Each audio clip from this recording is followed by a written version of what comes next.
Fox News contributor Byron York joins us now. Okay, so Byron, I'm trying to figure out the target audience here, what the beer is, and is it really even true when you look at the numbers here?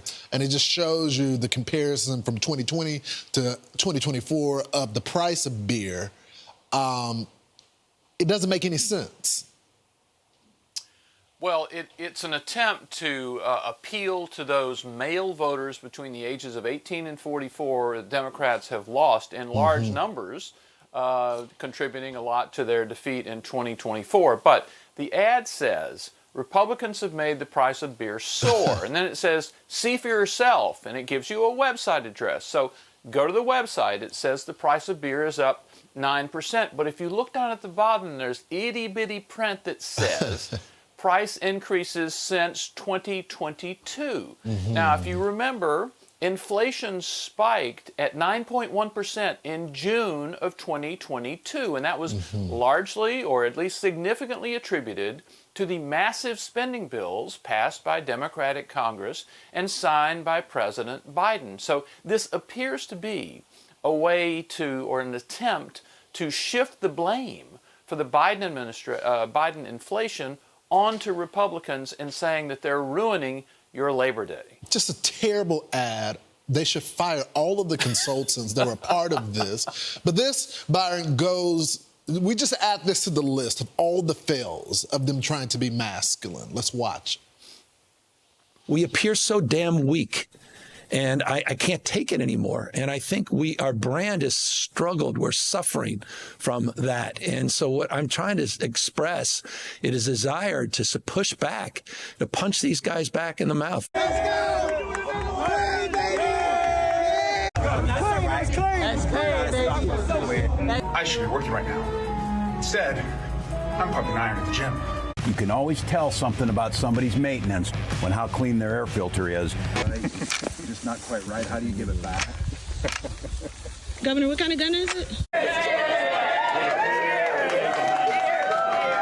Hold on a sec. I'm going to get me a beer. Robert, my husband Bruce is now in here. You want a beer? No, I'll pass on the beer for now. I'm okay for now. It's just terrible, Byron. Let's all drink some beer this morning.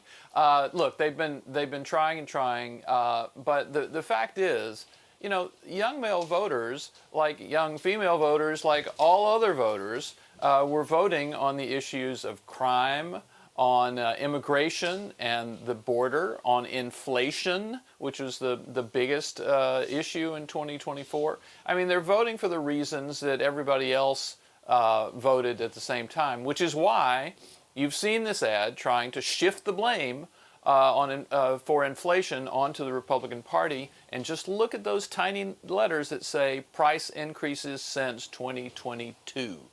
So, meanwhile, Byron, the socialists in the party, the candidates all across the country, they are the Democrats that have the energy. The thing that I found shocking is this new report about Barack Obama, which is he's been secretly helping them behind the scenes. This is what they say in the Daily Beast. Obama secretly boosting rising Dem stars to undermine Trump.